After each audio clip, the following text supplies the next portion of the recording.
This video was brought to you by me. Hey everybody, it's Sora850, and welcome back to more Super Mario World. Last time, we completed the Vanilla Dome, and we have reached the Cheese Bridge. Before we actually move on, I want to stop by the top secret area and grab my cape. I should have done that before I started recording, but yeah, no. This is me you're talking to, so I'll be right back. One eternity later. We are now dressed and ready for adventure. One cheesy adventure. So, we are actually gonna quote-unquote cheese this level, no pun intended. And you'll see how in a moment. Also, why do they call this level Cheese Bridge? There's not much of a bridge here. It's literally just these platforms. And saws that you have to dodge. It's kind of odd. I mean, like, there's bridges here. Like, I'm not saying there's no bridges at all. There are. But I don't know. I felt like there could have been more. Anyway, what we're gonna do to quote-unquote cheese the level is you can only do this if you have Yoshi. See those wings? Jump into them with Yoshi, and Yoshi turns blue, and we get taken to a minigame stage like this, where we basically just fly. The goal is to get to the end, and grab as many coins as possible, or fail, that works too. And literally failing actually allows you to progress. I didn't want to fail, but here we are. So, before we move on, we still have a secret exit to find here. So, what I'm going to do is I'm going to go grab Yoshi one more time, and then we're going to come back for the secret exit. So, back in this spot again. If we continue onward, instead of getting the wings that quote-unquote let us cheese, we're gonna progress. Essentially, to get the secret exit, you have to make your way to the normal exit. This is really hard to do with Yoshi. It really is. Whoa there. Okay. There's the normal exit. And I have to say, I hate the way you have to get this one. To get this secret exit, you have to literally jump like this, and then jump off of Yoshi right behind the main exit. There is no...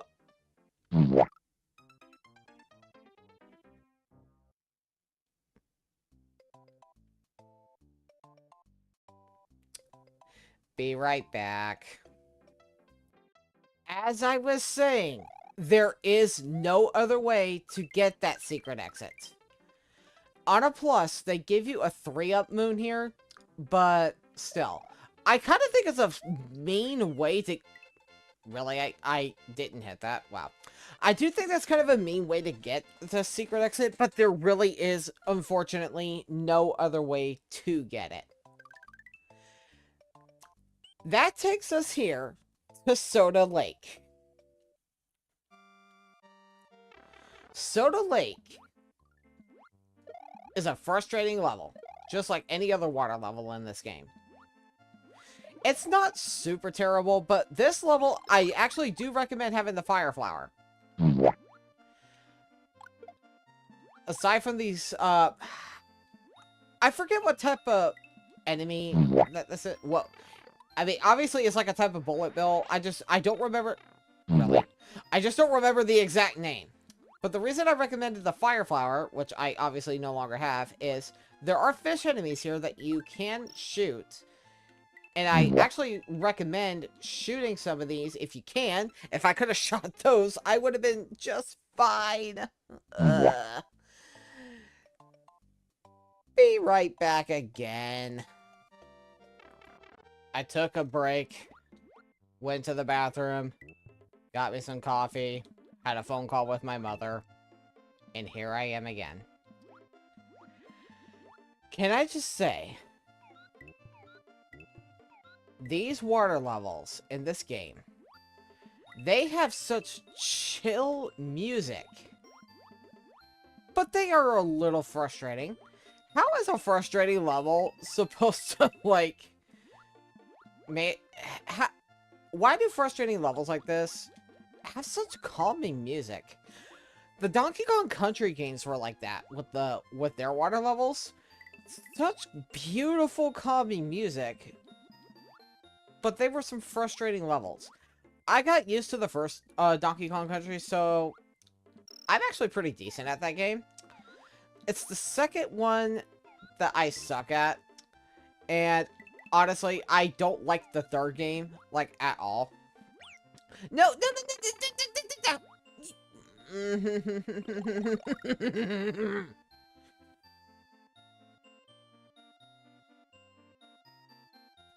I love video games, y'all. They're fun. Can you tell? I recommended the Fire Flower, and I used it exactly one time.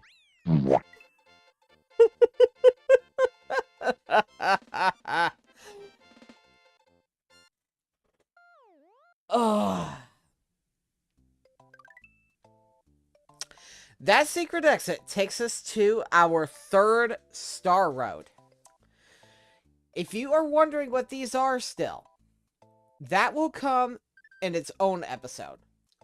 For right now, what we're actually going to do is we are going to move on to Cookie Mountain. Cookie Mountain is, while it's not bad, it does have some frustrating moments in it.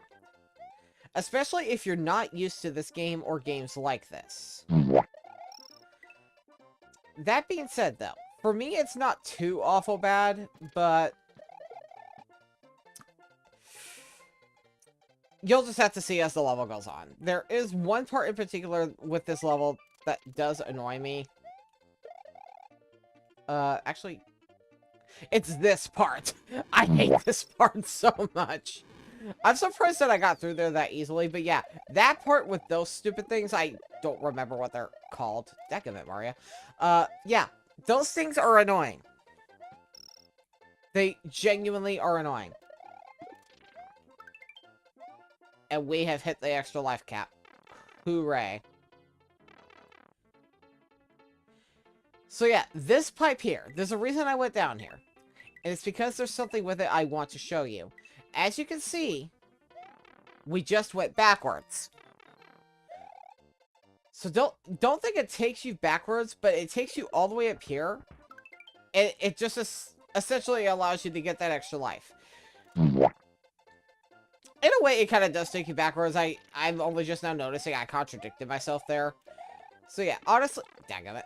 Honestly, it's not really worth it to go through there. In my personal opinion. Hey, Yoshi's back! And there he goes again. Keeping this dinosaur is really, really complicated. Ooh! Okay, so this cloud enemy is really, really fun. You basically play its little minigame as it drops these coins with the smiley faces. You cannot miss even one of these if you want the prize. The prize should be fairly obvious, but we're going to play it to the end. Yeah, it's literally an extra life. Obviously, I didn't really gain... I didn't really gain anything from that because I literally hit the life cap. But it was nice. Speaking of which... Never mind. I was gonna see if I could hit 50 bonus stars, and I completely missed the band. Oh well. Not that big a deal. That takes us to castle number 4. However, we're not done quite yet. We still have a couple more levels to go through before we actually do this level. So, flash forward. Back to this pipe in the Vanilla Dome. As you saw, we did this in the last video. It is time for us to actually do the Butter Bridge. The Butter Bridge is not too difficult, aside from the fact that this first level with it is an auto-scroller. And it's a slow one. The gimmick to this level, aside from that, is standing on these platforms will lower the one you're standing on while raising the other one. This is kind of an annoyance. To really get anywhere... Whoa. Dadgummit. I am terrible at keeping Yoshi, I swear. Anyway, to get anywhere with it, you have to be extremely careful. And you kind of have to get good at using certain enemies as platforms. If you have the cape, I strongly recommend slowly descending with it when you are trying to go anywhere. It will be a lifesaver if you just slowly descend with the cape. Which you do by just simply holding the B button. That's literally it. Once again, this game's showing that the cape is literally the best power-up. And levels like this is also one of the few types that you literally cannot cheese with the actual, like with the cape. Think of it. What? What? Did I just... Did I just soft lock? Did I seriously just soft lock? How? How do you soft lock? Like, what? How? I can pause the game. The timer's not going. I literally cannot exit. I have to reset. Oh my lord. Oh my lord, that is actually irritating. I'm not gonna lie. I'll be right back. So, I noticed in my desperate, not desperate, in my forced reset, I noticed I was forced to redo the entirety of Soda Lake and Cookie Mountain again. The things I do for you guys. I still don't know how that softlock happened. I genuinely don't. But I do know this. Thank you for the Super Nintendo Classic Mini Restore Point feature. If not for that, I would have had to redo so much. Like, seriously. Back in we go. You know, it's moments like this where you have to stop and think about things. Know what I mean? Take things slow. You question what you're doing because nothing you do in these games makes sense. And for whatever reason, it kind of feels like the creators are just sitting back and laughing at you.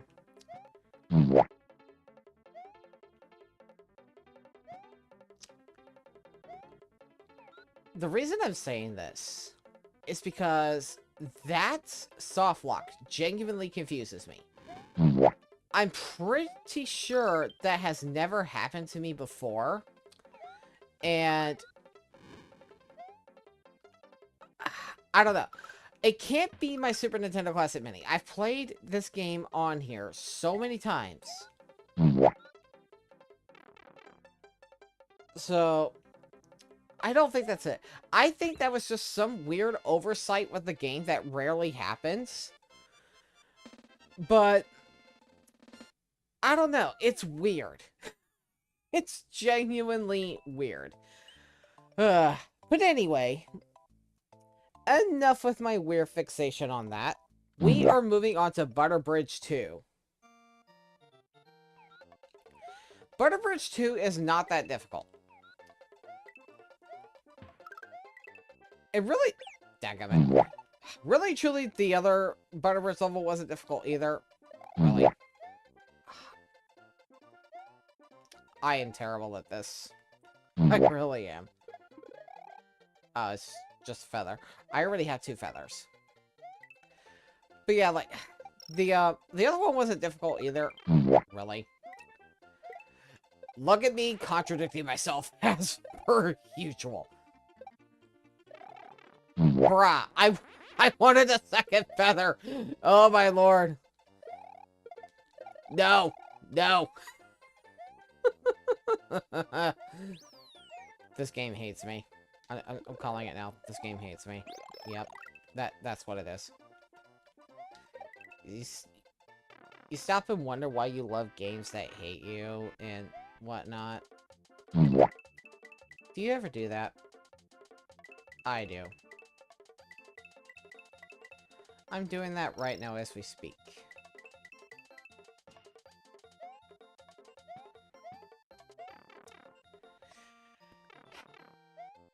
I can't help it. This game is way too important to my childhood.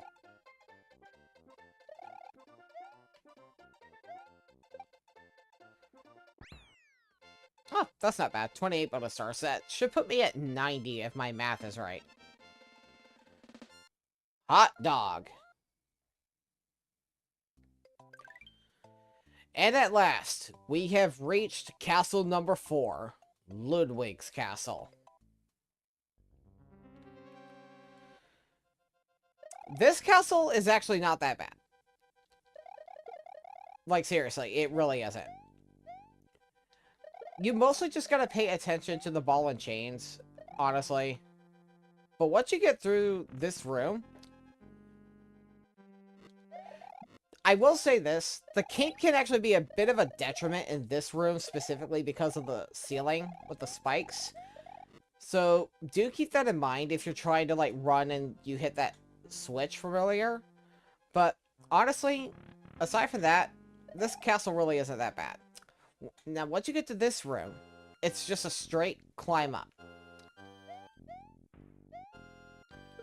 You can, if you want to, try to farm extra lives from the Koopas. But I'm literally at 99 lives. Why would I need to do that? And look at that, we're already here.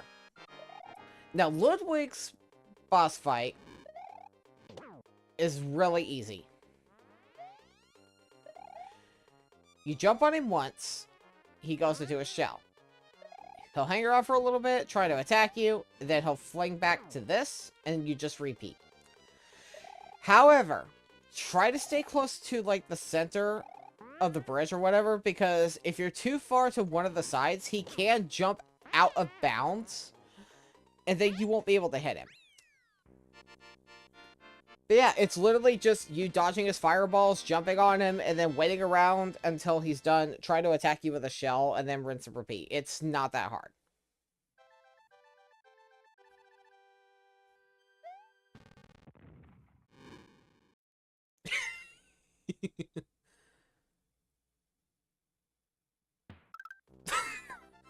Ludwig von Koopa's days of composing Koopa symphonies in Castle Number 4 are over. The Forest of Illusion lies ahead. Mario must use his brain to solve the puzzle of this perplexing forest. I have to say the band-aid on the freaking hill is just, it's a hilarious touch. Oh my lord. This game kills me. I love it. It's annoying at times, but I simply cannot help but love it. But we have reached the Forest of Illusion, people's favorite area. If you know, you know. Next time on Super Mario World, we go through the Forest of Illusion. See you guys next time.